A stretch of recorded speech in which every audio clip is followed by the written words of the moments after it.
Hey, everybody. Welcome to our podcast today. I'm so excited to share with you my good friend, Lonnie Gienger. What a guy. I tell you, um, this is the person that I would say has taken family ID to a level of practice that I didn't even know really existed. So, as you know, as a part of this series that we're interviewing, what we affectionately call industry leaders, those who are in the industry of having a family intentional direction, and that I'm just so glad to share my story with you and have Lonnie share his story with all of our listeners. I'm so excited to have you. So, Lonnie, how have you been, my man? What has been happening?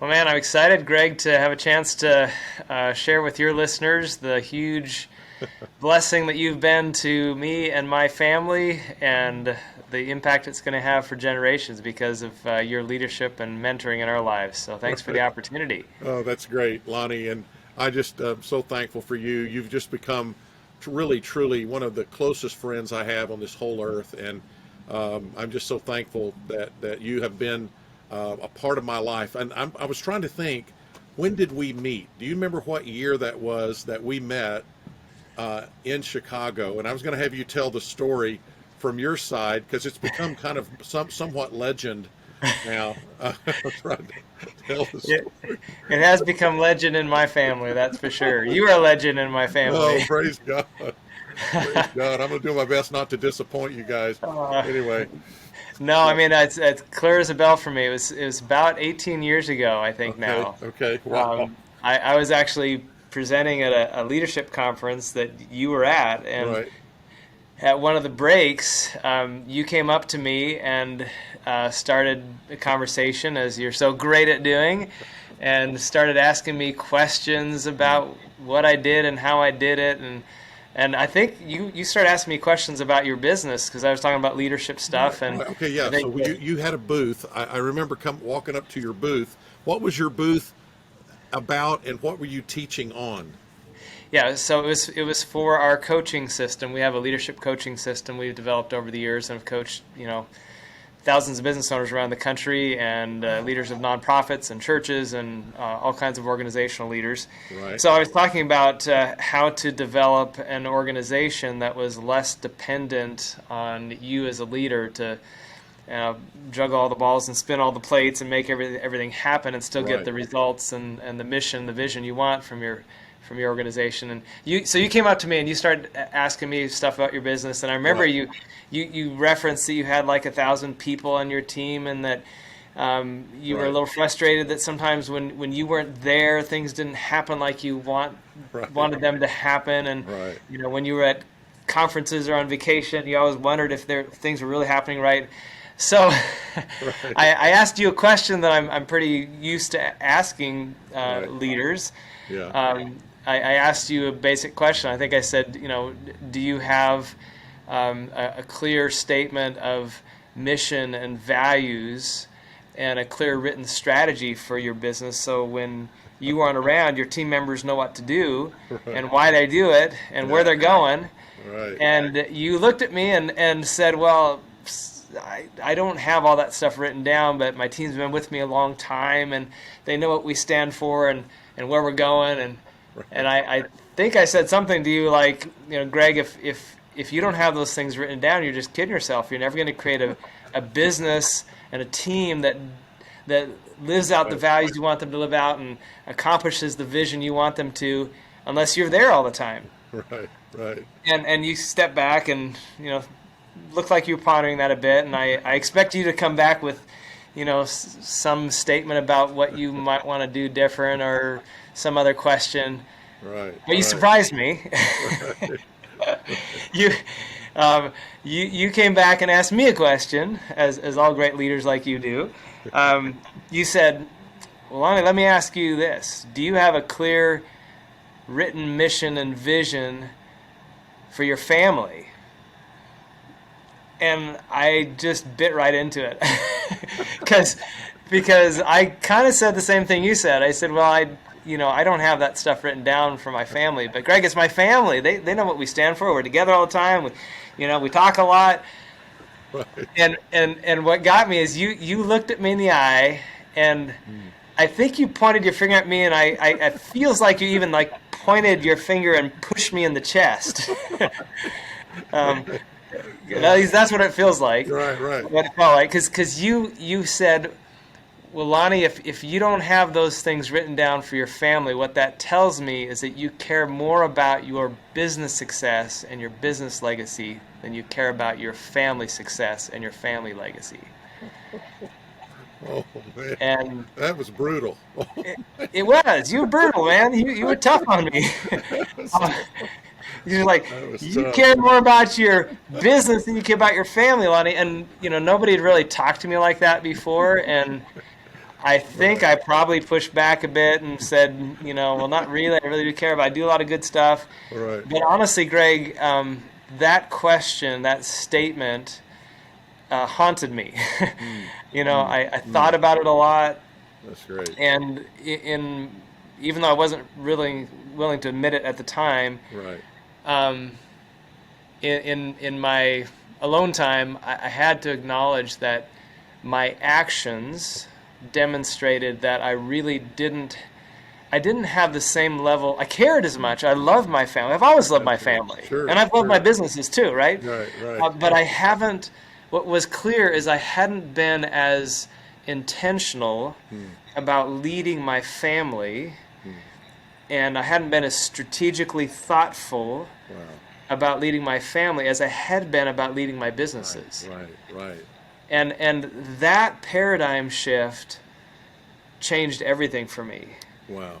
Combined with a lot of patient follow-up conversations from you and a lot of mentoring over the years. Right. But it all started with that paradigm shift where all of a Absolutely. sudden I started to think about what it might look like if I led my family with at least as much, and since I really care about them more, maybe even more intentionality and more Mm. thoughtfulness, more strategy Yeah. than Yeah. I do in my business. And yeah, so that Wow. that was Wow. that was a pivotal point for me, Greg. Yeah. That conversation. I And can't imagine where my life would be right. if we Right. hadn't have had that conversation 18, 19 years ago, and if you hadn't have pushed on me a bit on Yeah. that topic. Yeah. Well, and that was when I said, "Okay, Lonnie, um, if you'll give me your material, so I can, if you'll take me through the process of creating a family vision, mission, oh no, no, a company mission, vision, and values, and getting everybody in our organization on the same page, going in the same direction, I'll help you do that for your family." And at that time, I had a financial services business. We sold investments and insurance, and I was a recruiter that recruited people and got them licensed and got them into the field and all of that. And of course, I was doing all the, uh, I needed to be doing that for my business, and yet I had a family mission statement because we started that. Um, in 2000 and no in 1997 when Ron and I went away for our first family goal setting weekend, and then um, it was probably 5 6 years later that I met you, and I was working both doing family ID and I was doing my full-time financial services business, and it wasn't until 2010 that I sold that business to go full time with Family ID. And you have been with me the entire time, um, through all the ups and downs. I remember, you know, f- the Lord telling me to go full time. Um, Even when I met you, it's like the Lord had been. I had like 30 sets of sermon notes where I'd written during some sermon somewhere, go full time with Family ID, and I would show it to Rhonda. Rhonda, look what the Lord spoke to me today and told me, she goes, well, you better do it. And of course, Monday would come up, and the ether had worn off from the Sunday sermon. I was at work. I'm thinking, you know what? I'm already in kind of full time Christian work. I'm able to share my faith through my work. I'm able to influence all these people and clients Yeah. um, And you were, by the way. and families, right? But and again, it was like the Lord had really revealed to me that I had the boat of my life tied to a dock in the safety of a harbor, and that was my business. That was what I was familiar with. I knew how I was going to send all my kids to college, how I was going to retire, how I was going to, all my goals and so forth were going to be fulfilled through this business. And the Lord said, Greg, your boat. I got this from Oswald Chambers. Your boat wasn't designed to be tied to a dock in the safety of a harbor. Your boat was designed to be out into the depths with God, where there's the wind and the waves, and it's not safe out there. God has called us not to a safe life. He's called us to an adventure with Him. And if you don't cut the lines that tie your boat to that dock, God will have to send a storm into that harbor to break those lines to get you out into the depths with Him. And man, I also know that if you don't cut those lines, that the crap gets beat out of your boat before those lines break. And so you better cut them. You better cut the lines. Yeah. So that's so finally God got my full and total attention to go to sell the business and go full time.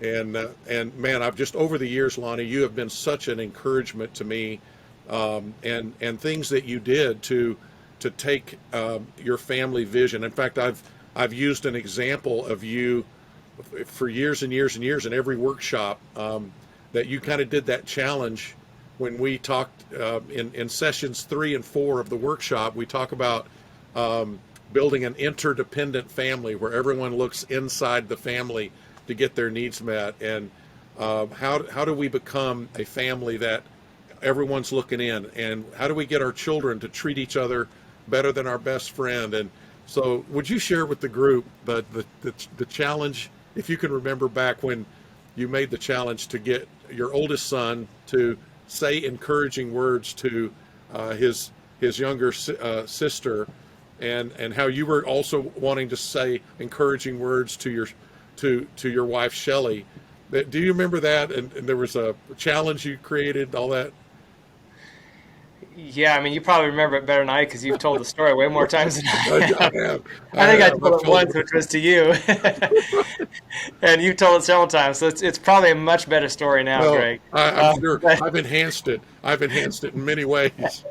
I'm sure, but because I did several things, and again, this Right. just came from me.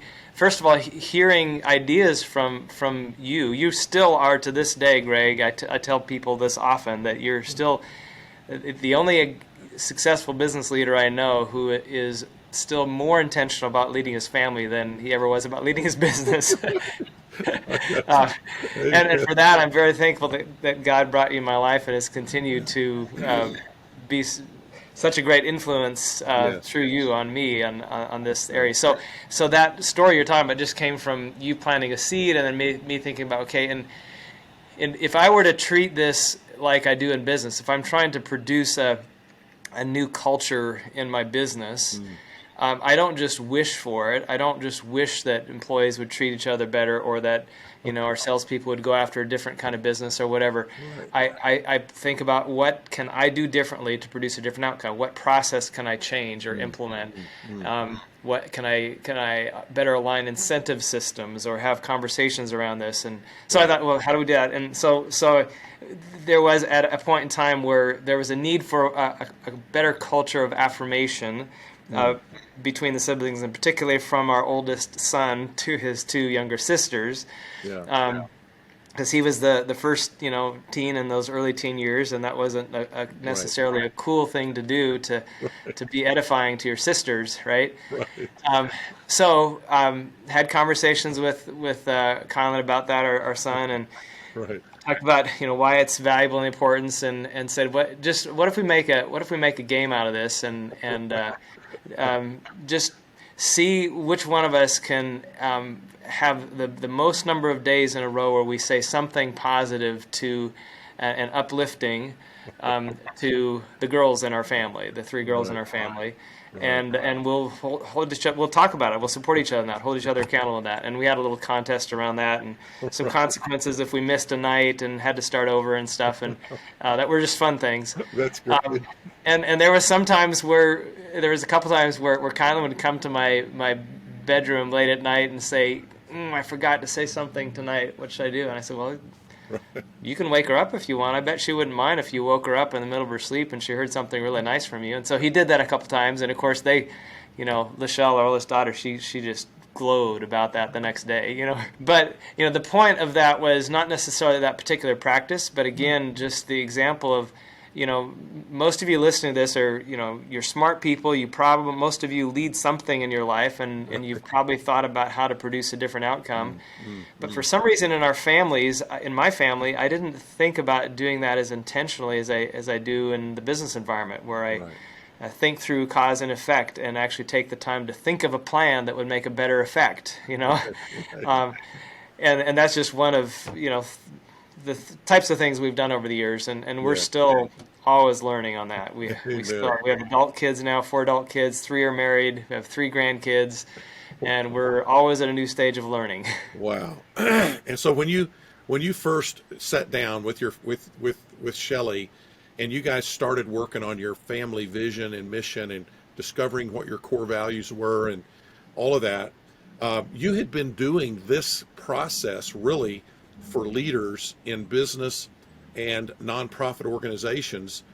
You've been doing this for years. And one of the things at Family ID, our vision is to take Family ID to 30 million families and to help 30 million families have their vision, mission, and values in writing.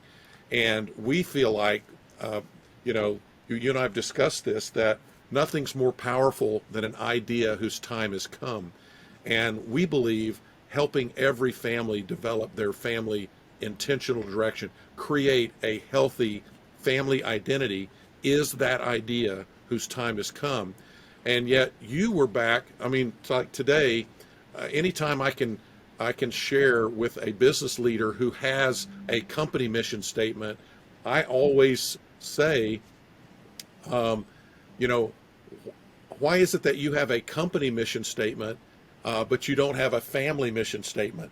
I mean, it's like within a millisecond, there's a connection. They're going, oh yeah, all the benefits that we get from having a company mission statement, everybody in the organization on the same page, pulling in the same direction. I mean, what business leader would not be horrified if someone walked into their place of business, the person there behind the counter or sitting at the desk, and someone walks in and says, hey, so real quick, can you tell me what does this company do? What do you guys do? And the person says, I'm really not sure exactly what we do here. Well, how long have you worked here? 17 years. You've been here 17 years and you don't know exactly what you guys do. Well, we have something to do with shipping and receiving, but my job is to make sure that all of these columns that I'm adding up balance. And as long as they balance, I get my paycheck. That's and I go home every day at 5. Okay, so that's what I'm. Oh, the horror. There's somebody in our organization that doesn't know what we do and what we're all about. Are you kidding me? Yet, ask the average 17-year-old in any family, hey, so tell me, what is your family all about? What do you guys do? They go, I don't know. I just, as long as I keep my room clean and I get mostly A's and B's in school, everything's fine. Okay, I don't really know what we're doing. Oh, dude, all right. And so the power of the fact that you see, you were back really, how many years ago? 40, you were saying 40 years ago, you were at the beginning of this explosion of companies realizing they needed a company mission statement, they needed a company vision, and it created a movement. But you felt like it even stalled out a little because. So tell me, share real quick with our listeners, is you were at the beginning of, you really can't find a company that is doing anything well that doesn't have a company mission statement, or a church who doesn't have a church mission statement. Like before that, what were people doing, Lonnie, before the company or church mission, vision, and values uh, movement? Yeah, and not quite 40 years. That makes me sound really old, older than I am. But been Okay. married for 38 years, so probably close, I guess. Started about 36 years ago, really focused on this area 37 years ago, and developed this process, coaching process, and a lot of training materials to help companies in this area. And really, it was in that range, 35, 40 years ago, that it started to become popular. Some companies had mission, vision, values before that, but it started to become much more popular. And there was a phase where it became the in thing to do, where everybody just did it. But then companies realized just having it written down wasn't really that big of a high impact activity because it got written down and put in a drawer somewhere and people forgot about it, right? Um, and so it wasn't until maybe 20, 25 years ago that there were then some companies that became well known and successful that actually used their mission, their vision, and or their values as true guiding statements, where they really evaluated and they recruit, hire, and train people based on their mission, vision, values. They Wow. evaluate their individual and collective success based on those things. They do it with intentional routines and disciplines. And as some of those companies got successful by using that approach, then companies started to revitalize their interest in not just writing these things down, but actually living them out, right? And that's what I've found, like in our family, and as I've seen other Family ID, and you and your team, Greg, do such a great job at getting people to write this down, and you and I have both seen over the years, it's a great first step, but the key step is learning to live it out. And what are your intentional processes? Yes. What are the routines, the disciplines, the events, the gatherings, the questions you ask, the how and when and why you refer to these statements as the basis for decisions and actions you make in your family? What are those processes that ensure that these aren't just words written down Wow. and then forgotten, or worse yet, written down and then producing guilt because you're not living them out, Oh, right? oh, totally. So true. But actually lived out, right? So that's been the next phase of learning for us. The first phase was just starting to at least get clarity on writing down our family mission, our vision, our Right. values. Right. But then the next phase was how do we take that, what we call our family compass, our family ID, Yeah. and make it truly livable Yeah. and Yeah. actionable in our family. Right. Right.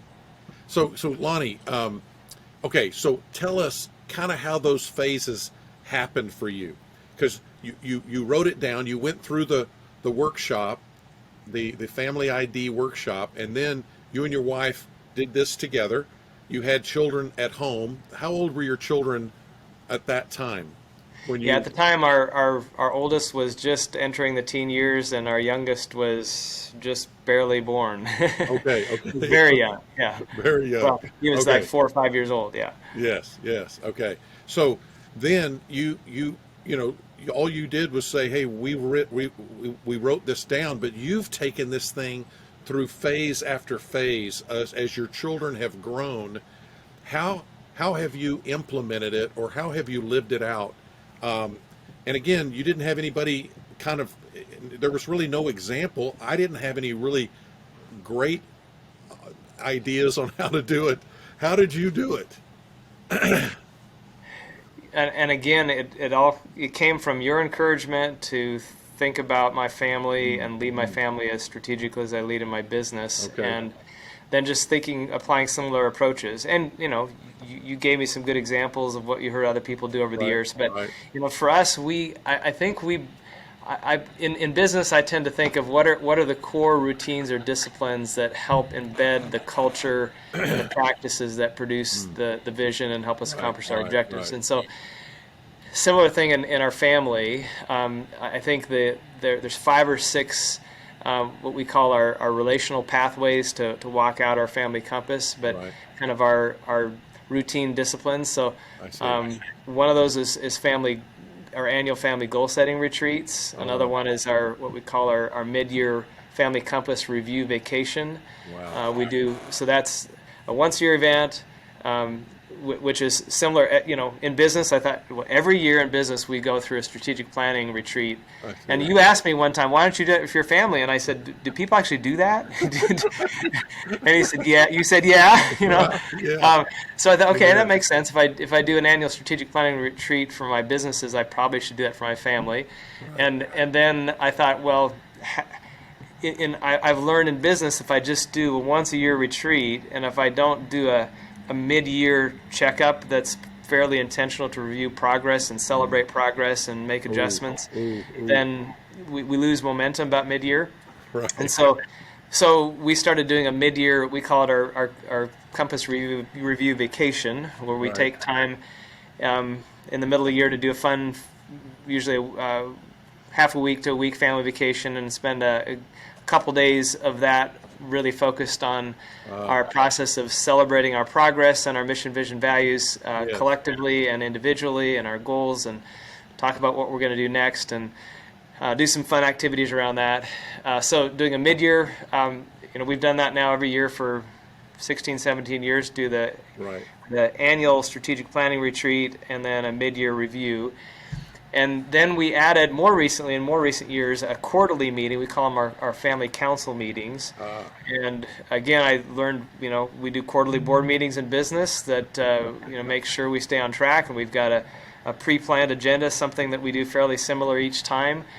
Wow. So we've done that. And I'd be happy to share, kind of our agenda template for our quarterly family council meetings. And we Great. spend, part of that time talking about things related to our family compass. And then we also do some practical things and some communication and relationship building things Wow. in our family council meetings, and focus on, these days we do some businesses and investments together, and we Great. talk about those two practical things. Oh, wow. So it's an annual, a semi-annual, a quarterly, and then over the years we've had a weekly family night, which now that our kids are adults and married, Right, that's right. morphed into something different. But for Right. many years we did that again intentionally with some conversations and questions or experiences that were around that. So weekly, and then we also have done one-on-one dates, which are have been a highlight. So of course I do a one-on-one date with my wife each week. Right. And then with each of our 4 kids, I would do one kid date a week, so each kid got one date a month. I see. And during those dates, we would do something fun that they like to do, whether that was going out to eat or going to a movie or going to do some sports thing. Right. But also we had a segment of time during those dates where we would talk about where are we at on our mission and our values and next steps in that, or our annual goals that we'd set individually. And the kids, and it's not like a check up, beat you down kind of session at all. I think the kids looked forward to it. Sure. Because my questions were, how can I support you in your goals? What can I celebrate with you about the goals that you've achieved? What do you want to tell me about what are some of your next goals or next steps on the goals you set at the beginning of this year? And how can I support you and help you in that? Or how can the family support you or help you in that? So those are in the one-on-one dates. And then daily, we have over the years done, we call it our daily family connection time, which sometimes is around a meal when the family is home. Right. These days, like Shelley and I do that typically around a walk or and we have a process we go through. So again, I got those things are all just from business. In business, I do a daily stand-up. I'll work backwards now. I do a daily stand-up meetings. If I don't do it, a lot of our teams do that, the functional teams, Right. where they have some specific things they touch base on a daily basis to make sure everybody's in sync and Right. synergistically working together. There's weekly staff meetings. I've done a weekly staff meeting, my current company, for years at Right. 1:30 on Monday afternoon, and we have a process. We go through that. We do quarterly board meetings. We do the annual strategic planning meetings and the mid-year check. Yesterday I just did our mid-year update with our whole team, business team, right? Yes. And Okay, we're in a Lonnie, month here. We'll do that with our family. So. what kind of organization do you lead at work? Um, I'm entrepreneurial. I've had various businesses over the years, and Right. for the last 16, 17 years, my primary focus has been leading a real estate investment and management platform. We've had as many as 2,000 employees in 18 states, Wow. owning and operating real estate investments. Yes. Yes. Senior housing, multifamily, those types of things. So. Right. Oh, okay. So you're the one that you're the one that sets the agenda for the entire organization, from as many as 2,000 employees to everywhere in between, right? And so, Yep. So I'm constantly learning on that front too, and not doing it perfectly at all. I do notice patterns that work, and Right. I'm trying to do this similar types of patterns in my family. Yes. And frankly, some of the things I'm learning in my family have worked. I've started doing in business too. It works both ways, right? Oh, that's great. I love having an integrated life where I don't have to separate my family life from my business life or my spiritual life. Right. That I'm one person. I can learn to share my learnings in those different realms of my one life. Yes. Yeah. And I've haven't always done that, and I've Right. enjoyed doing that more in recent years. Oh, that's great. So, Lonnie, share with our audience about how God has taken the fact that you are leading an organization in business, but that through being asked to speak at these family office conferences, you might share with our audience what is a family office, and then what are these conferences that you've been asked to speak at, and then what's been the result? What have you discovered? Okay. Trying to make a long story short on that. So for Right. your We first need a whole question, podcast on that. yeah, Really. a family office is essentially a family that has created substantial wealth typically through business enterprise, creating value for other people.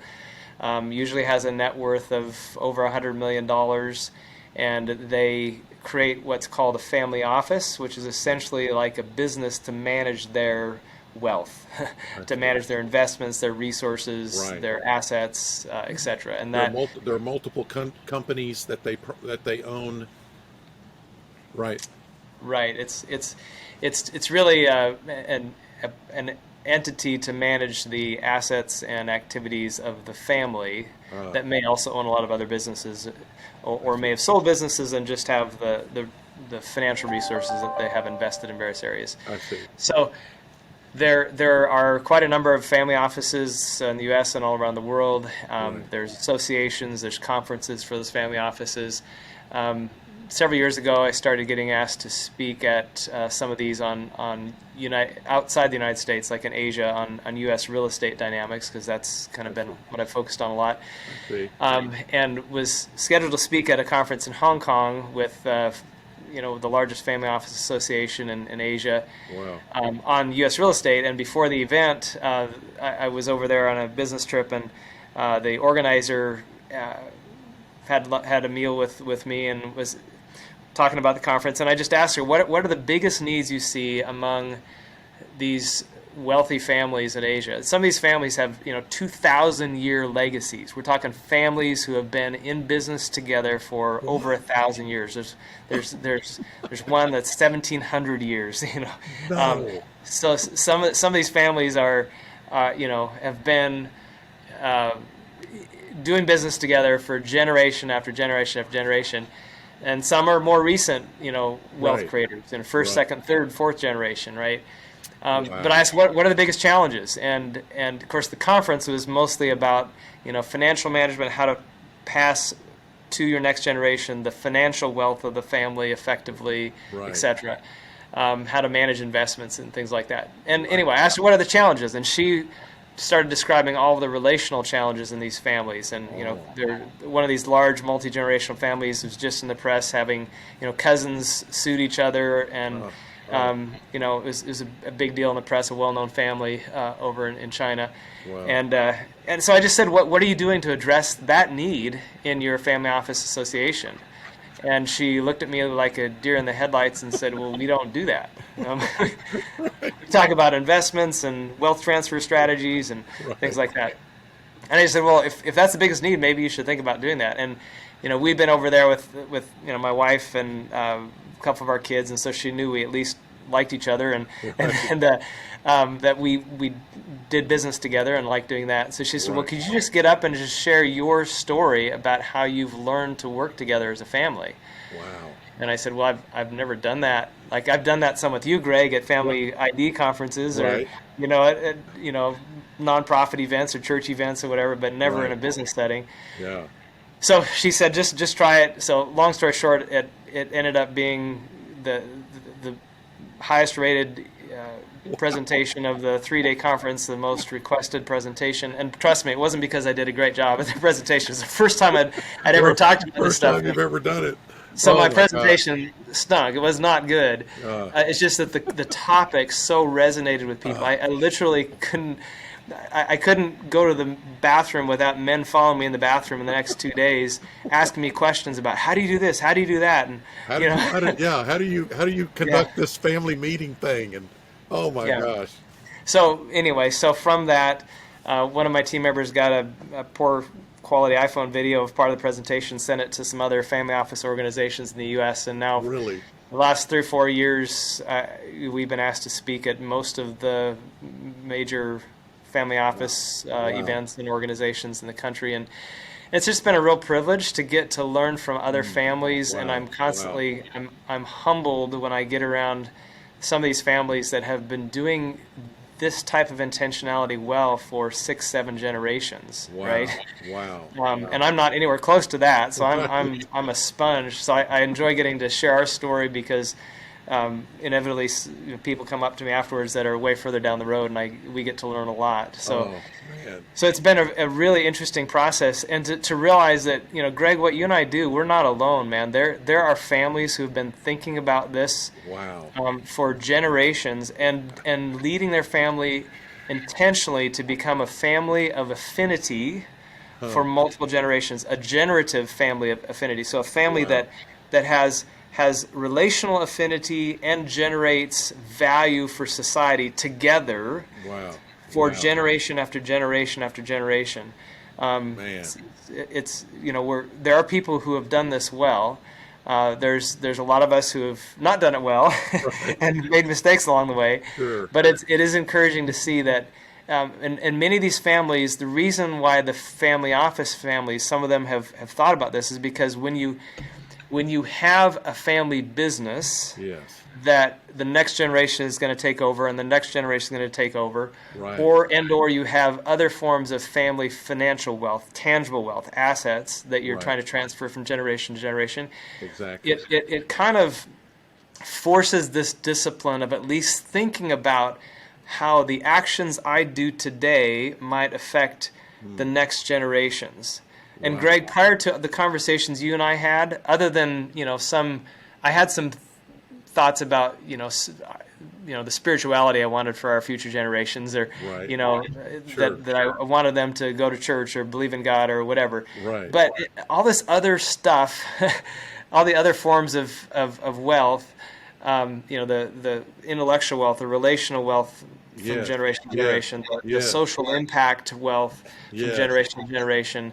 The human capital, the wealth of the intellect from generation to generation, the entrepreneurial capabilities from generation to generation. And none of that. So I never thought about how the actions I do today would affect my great-great-great-grandkids till you started talking to me about that, right? Because at the time I didn't come from a family that had that mindset of multi-generational business or wealth we have to pass on. So when I'm around families that just the wealth has at least forced them to think about multi-generational impact. Right, right. It caused me to realize, man, you don't have to have the money or the wealth or the business to think this way. Amen. Amen, Lonnie. You can just have a vision Right. that you're committed to, Yeah. that you want to make a difference 200 years from now in your Wow. family. Wow. Lonnie, I mean, think about how if if you're a family that God has blessed to build wealth in your lifetime, okay? So you started with nothing, okay? And you were in your lifetime able to build a significant amount of wealth, and then you're thinking, well, how am I going to pass this to my next generation without it hurting them, right? How do I make sure they're ready to receive it so that this wealth doesn't become a burden and a curse, right? And Right. it's a blessing. How can we? What kind of training do my children and grandchildren need to have so that when they inherit this, it's going to go to bless many. We're gonna be a family who are architects of repair, and we bring justice to every circumstance we find ourselves in, um, and we're conduits of blessing to the earth. That kind of vision for an entire family 200 years from now, to say, are we still architects of repair? Are we still bringing justice to every circumstance we find ourselves in? And then are we conduits of blessing to the earth? Wow. Lonnie, you're talking about working with these high net worth, high impact families, these families who are on the board of directors of colleges, universities. They're on the chairman of the board for their church. They're in, they have the ear of every politician, uh, decision maker, right? Man, and for them to become a family with a multi-generational vision that captures the heart and the imagination of their children and their grandchildren and their great-grandchildren. Oh man, Lonnie, I mean, did you ever fathom that you would be sitting in a room with people who are some of the wealthiest families in the world, that are listening to what you share, and you're thinking, I came from a family with nothing. Right? I Yeah. I inherited nothing. I'm just, oh my gosh. Yeah. Except you inherited some of the most important things in the world, which are the Yeah. things money can't buy. Yep. And so, Yep. I got great great values from my parents, and amen. Shelley from her parents, and Sure. the core of What this precious, precious the people. focus on our spiritual inner life and the value of that. And those foundations are so valuable. And really, those when I talk to these wealthy families, we're all the same, you guys. I mean, ultimately they don't really care about the money as much as they care about the relationships, and they would give up any amount of money to have the strength of relationships that they would love to have, right? Yes, yes, And yes, the yes. legacy, you know, what I hear and see over and over again, because what we're really talking about here is what legacy do we leave behind, Yeah, right? yes. And the common dictionary definition of legacy usually refers to the amount of money left to someone after you die. Right. But I know of very few leaders of these family offices, or very few family leaders ever, Right. who would really be satisfied with that definition of legacy, right? Amen. I Because for agree. most of us, the definition of legacy is not just about how much wealth we create for future generations, financial Yeah. wealth. It's really more about how much world-changing good we create in future generations, right?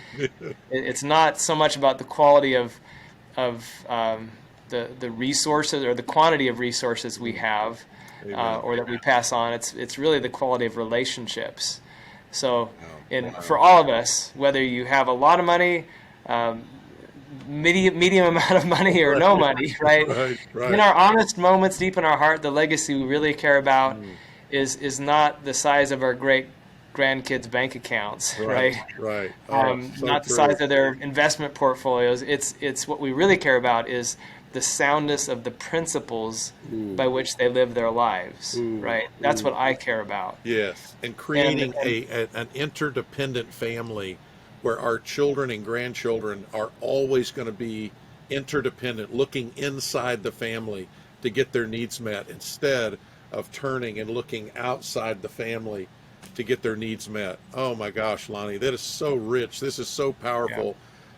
Man, there's enough material that we've discussed today to do 5 podcasts on these incredible subjects. So, Lonnie, you're an author of a powerful book. Would you share with everyone how they can get a hold of your book, this book on how to take your business, how to help make your business your ministry, really? What is that? well, and again, I first have to thank you for inspiring me to write this book and What a coaching, privilege. cajoling, pushing Right, me to actually get it written down. Because Greg, where it came from is you heard me over the years wrestling with what yeah, you wrestled with is. right, I started out my career actually as a pastor, right, and then went into business because I felt like I could make a more direct impact on tangible yes, things for good in the world. And right, long story behind that. But I always kind of felt guilty, like I'd left my highest calling or this spiritual thing, even amen, though I felt like I was doing a lot of good for God's purposes in the world. right, So as you heard me wrestle with that, you encouraged me to pray about it, journal about it, yeah, and write about it, and I appreciate that a lot, Greg. And amen, that journaling over about 6-7 years turned into this thing that's now a book right, called Beyond Business: How Your Company Can Build a Better World, and oh, it amen, basically tells my journey and research and now strong convictions that I believe business is the highest potential platform for building good and God honoring purposes into this world. wow, And it, it- you know, you have to pick it up, and you can get it on Amazon. Google it anywhere.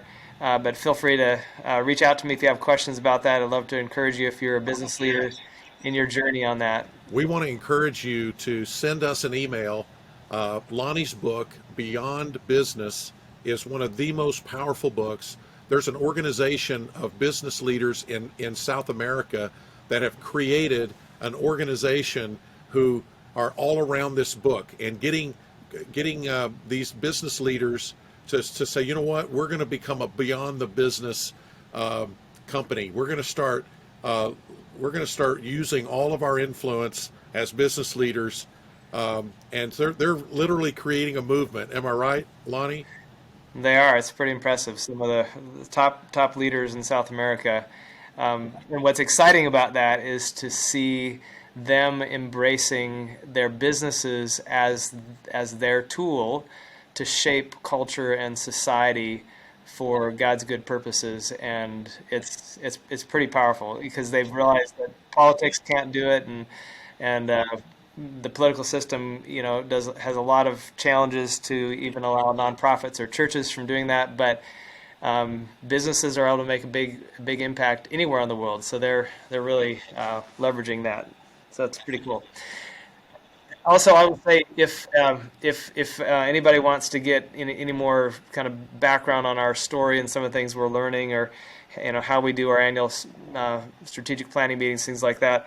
I started getting a lot of questions about that after speaking at events, and don't necessarily have time to answer all the ones I'd like to. And so I had a couple of kids who had podcasts that were fairly popular in their category, and they said, "Dad, why don't you just start a podcast that you share some of these things, and you can point people to the podcast." So if you're a podcast listener, it's called Systems for Success.